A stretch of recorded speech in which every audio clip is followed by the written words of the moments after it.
Assalamualaikum warahmatullahi wabarakatuh. Bismillahirrahmanirrahim. Assalamualaikum warahmatullahi wabarakatuh. Nama saya Rian Tama, NIM dan kelas sudah saya cantumkan di slide ini. Saya akan mempresentasikan program studi teknik industri, tugas kimia industri. Pendahuluan, pencemaran menjadi masalah yang kerap terjadi di Indonesia, terutama di wilayah perkotaan. Terlebih pencemaran air. Oleh karena itu, kita harus memiliki solusi untuk masalah ini. Salah satunya dengan pengolahan air limbah. Tujuan dilakukan pengolahan air limbah. Tujuan utama pengolahan air limbah adalah untuk mengurangi BOD, partikel tercampur, serta membunuh organisme patogen. Selain itu, diperlukan juga tambahan pengolahan untuk menghilangkan bahan nutrisi, komponen beracun, serta bahan yang tidak dapat degradasikan. Jenis pengolahan air limbah. Jenis pengolahan air limbah dibedakan menjadi 3. 1. Pengolahan secara fisika. 2. Pengolahan secara kimia. 3. Pengolahan secara biologi. Pengolahan secara fisika yang pertama, screening. Yang kedua, flotasi. Yang ketiga, filtrasi. 2. Pengolahan secara kimia. Proses pengolahan kimia digunakan dalam instalasi air bersih dan IPAL.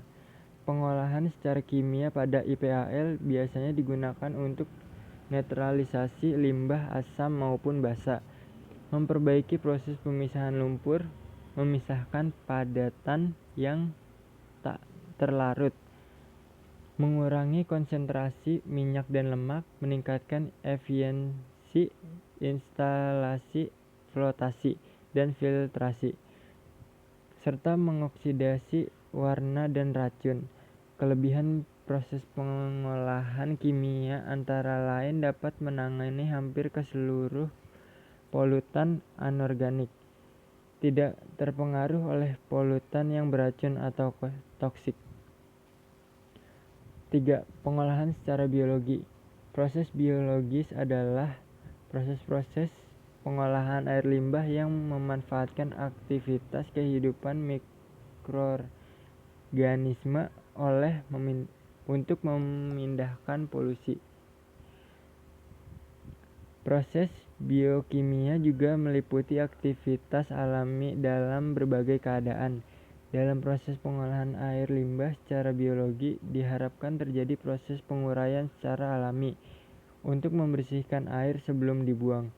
Secara umum, proses pengolahan secara biologi dijadikan pengolahan air limbah secara modern lebih terstruktur, tergantung pada syarat air yang dijaga atau jenis air limbah yang harus dikelola. Pengolahan air limbah secara biologi bertujuan untuk membersihkan zat-zat organik menjadi bentuk-bentuk yang kurang berbahaya. Misalnya proses nutrifikasi oleh senyawa-senyawa nitrogen yang dioksida. Sekian dari saya. Terima kasih. Jangan lupa like, comment, and subscribe.